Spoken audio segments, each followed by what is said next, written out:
dissatisfaction in the manner that the services are offered at Bunge Towers. And therefore, the Secretariat, procedurally, by now the Secretariat ought to have informed you of my decision as the Speaker. If not, Clerk, may that be communicated to the Honorable Senator in the next 24 hours for action. Next order. Yes, Honorable Mungatana. There are very important issues that were raised in the statements. We will request you, if you can give us opportunities to make comments on those statements, Mr. Speaker. Very well. Thank you, sir. So before we move to the next order, I will allow for 30 minutes as allowable and our standing order for honorable senators to make some intervention on the statements that have been made. Now, we have only half an hour under standing orders, and I can see my dashboard is almost full.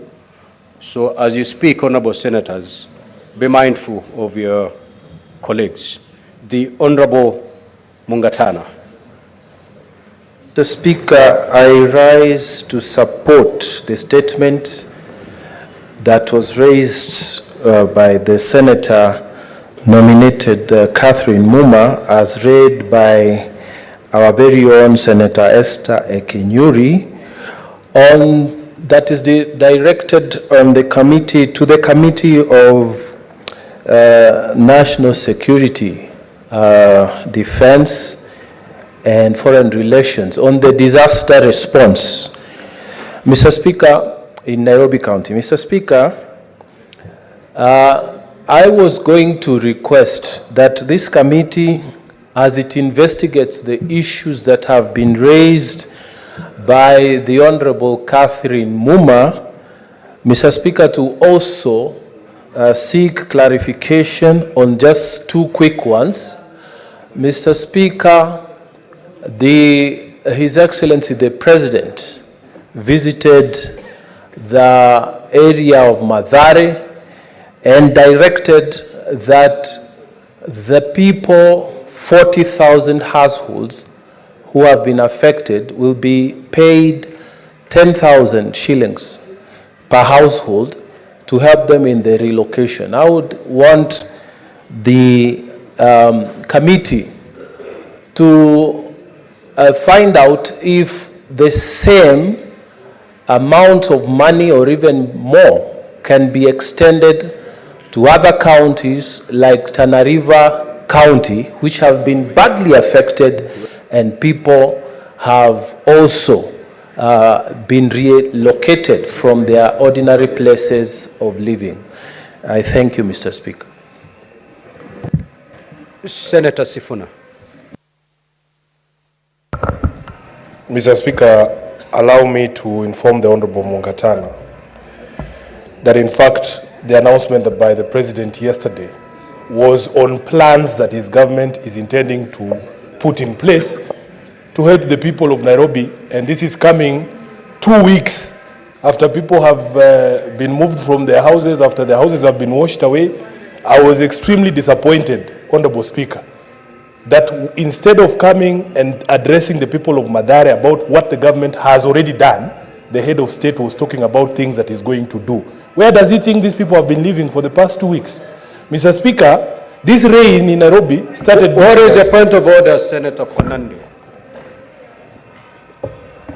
Mr. Speaker, I rise under fourth schedule on devolved functions, and also section 148 is it of the Public Finance Management Act. Is it a standing order number 1 and 105 if you want the standing orders? Mr. Speaker, is it in order for my brother Senator Edwin Sifuna to mislead the House, yet issues of disaster and emergency under the budgeting process by the PMF Act, at least 2% of that money should be allocated fighting disasters, Mr. Speaker.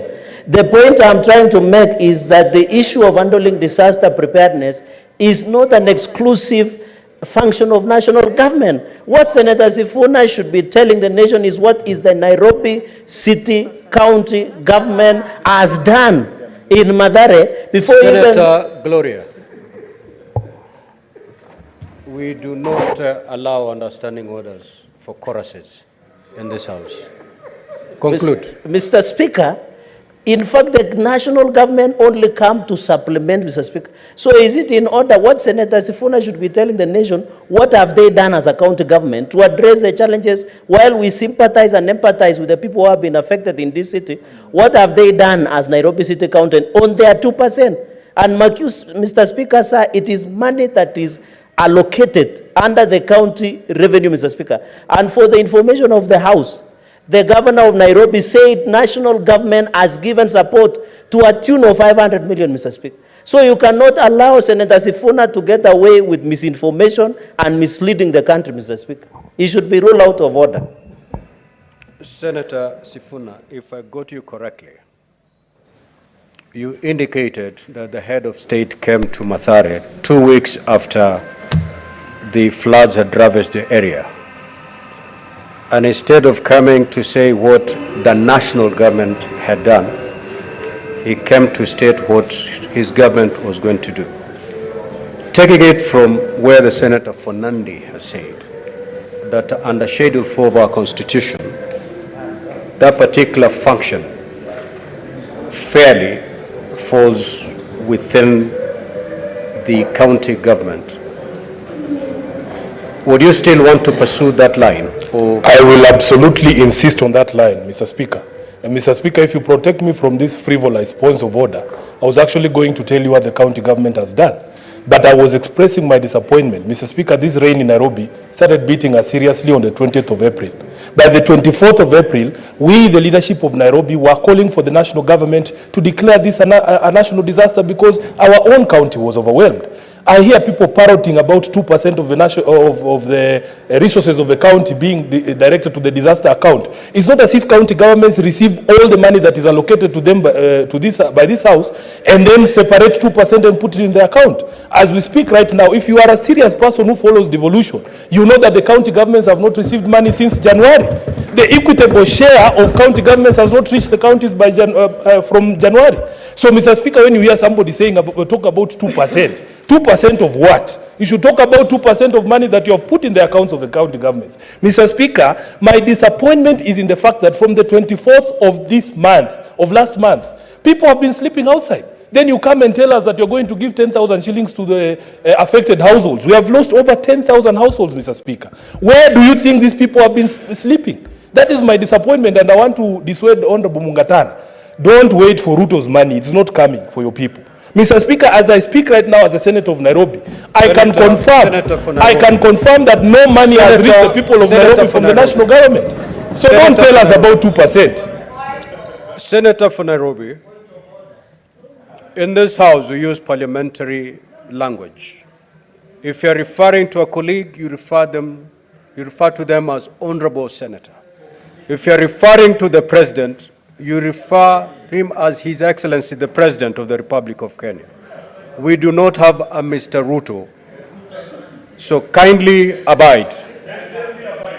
I want to advise. I thought you had concluded. Yes, Senator. let me make the correction you asked me to make. Okay, I want proceed. to ask the Honorable Senator for Tana River, the very able Danson Mungatana, do not wait for President Ruto's money. It is not coming. I thank you, Mr. Speaker. Senator Chirange. Mr. Speaker, I want to make a comment on Senator Muma. Mr. Speaker, I want to thank the national government for supplementing what the default function is. I know you being a former governor, you know disaster management, disaster response, fire is, and you are a distinguished lawyer in this republic, Mr. Speaker. Mr. Speaker, I want to call upon county governments. I have seen even your county, some floods have started happening. That the 2% of the total of county revenue should be allocated. It is under the law. Whether the national government releases the money today or even in January, Mr. Speaker, they must allocate because that's what the budget is all about, Mr. Speaker. Mr. Speaker, I want to thank the President because despite this being a devolved function, Mr. Speaker, he promised that Kenyans will be given 10,000 shillings as a way of alleviating, Mr. Speaker. The Council of Governors should tell this nation, individual governors of Kitui, of Siaya, of Nandi, of Vihiga should be telling the country what did they do with the 2% that they were supposed to manage disaster in this republic, Mr. Speaker. Mr. Speaker, I want to say Order, Senator Fernandi. What is your point of order, Senator for Homabay? Mr. Speaker, the distinguished senator from Nandi, who was the powerful chair of Justice and Legal Affairs Committee, has obviously not read the Constitution. Mr. Speaker, is a senator in order to mislead this House that disaster management is a function of county governments and that the national government can only come in to assist, when in the 4th schedule of the Constitution, the functions assigned to the national government, function number 24, is disaster management. And Mr. Speaker, where a function is shared between national and county, then the national government takes the lead, sets the policy, sets the structures for county governments to follow. And so, Mr. Speaker, my friend Senator Cherargei needs to go slow on county governments and turn his guns on the culprits, which is a national government that is obviously clueless in the midst of a disaster. Senator Fernandi, get. Mr. Speaker, I just want to do rebuttal in 30 seconds. When you read under 4th schedule, part 2 on county governments, and I invite function number 12, firefighting services and disaster management. Mr. Speaker, my chairman. Order. Mr. Speaker. Senator for Nairobi. Senator for Nairobi. Okay. If the chair is speaking, you keep quiet. My apologies. Now, Senator for Nairobi, we are not going to degenerate into a shouting match. It's a house of order, so we must be orderly. Now, Senator Fernandi, you know that those functions that are a preserve of one level and that those functions that are shared. Disaster management is one of such functions as per our Constitution. So please be guided as you make your contribution.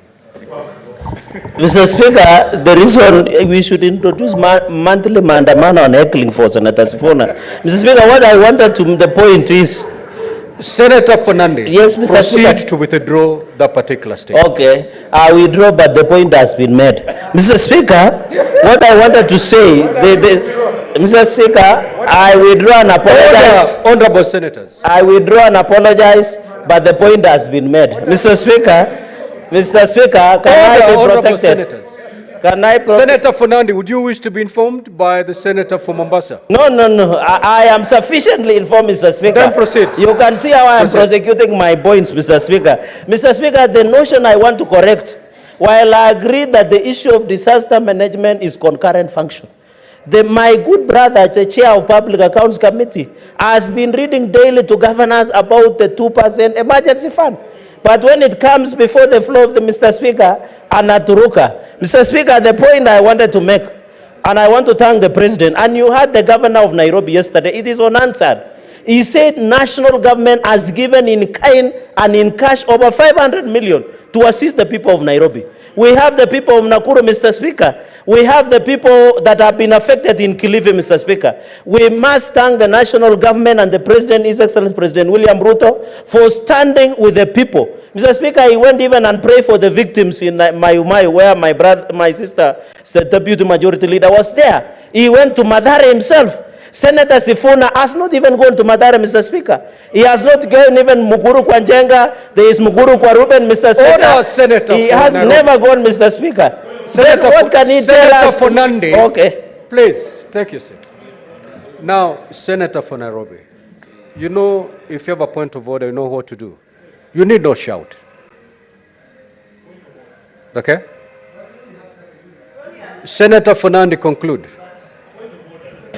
Mr. Speaker, in conclusion on the issue of disaster, let the Senator conclude. Let me conclude on Senator Chute's, Mr. Speaker, in conclusion. As farmers, we are aware there are many herbicides and acaricides that have been banned in US. We have seen increased cases in Mandera, Marsabit, and even across the country. Mr. Speaker, when Munich, by an AG, by an AG, Syngenta, and besides Mr. Senator Speaker. Sifuna, what is your point of order? Mr. Speaker, on understanding Order 105 on statements, responsibility for statements of fact, is the Senator of Nandi sure about the things he's telling this House, that I have not visited any of the places that have been affected by this flood damage? I know for a fact I have been there myself. So when he starts here, can he substantiate that Sifuna has not been to these places, Mr. Speaker? Senator Fernandi, if you're not sure about any facts, don't put them on the floor of the House. And on the particular matter touching on the Honorable Senator for Nairobi, you alleging that he's not visited any of these sites. If you don't have, if you cannot substantiate that particular matter, proceed. Mr. Speaker, I didn't say, I mentioned 3 places. I didn't say he has not visited. My answer can bear me. I have said I'm not sure if the Senator of Nairobi has visited Mathare the way the President has visited. Senator Mr. Speaker, in conclusion. Senator for Nairobi, the Senator for Nandi is not sure. You may have, you may not have. Yes. Which is quite okay. Proceed and conclude, Senator. I did learn proper English, Mr. Speaker, sir. Proceed. Mr. Speaker, sir, in conclusion, the issue of cancer. I am co-sponsoring a bill with Mheshimiwa Rahim Daud on Cancer Prevention Amendment Act, and I'm happy you have approved, Mr. Speaker. We must work. In my farmers, we are using CN. We don't know the fake fertilizer, Mr. Speaker, if us have some cancer-causing agents. Maybe our only doctor in the House, Dr. Kalwale, will tell us, Mr. Speaker. So the point I'm trying to make, let the Committee of Health conclude this issue, and I want to call upon senators who have not visited their victims of floods to visit and take pictures so that we can have record of their donations, like Senator Professor Tom Mjinga. I thank you, Mr. Speaker. Senator Tom Mjinga. Point of order. Thank you, Mr. Speaker, sir. Mr. Speaker, Senator Ojenda, just a minute. What is your point of clarification, Senator Boni? Sorry, Mr. Speaker, to interrupt the proceedings. As you are hearing, we are unable to concentrate on debate. There's a lot of picketing out there, Mr. Speaker. And, Mr. Speaker, it has been happening every day we sit, and I've come to learn that those are doctors wanting to present a memorandum. Mr. Speaker, sir, could you please order the clerk or your deputy speaker or the leader of the majority to go and receive the memorandum so that they can go away? We continue with our business, Mr. Speaker. No, a whip whips members in the House. Senator Boni,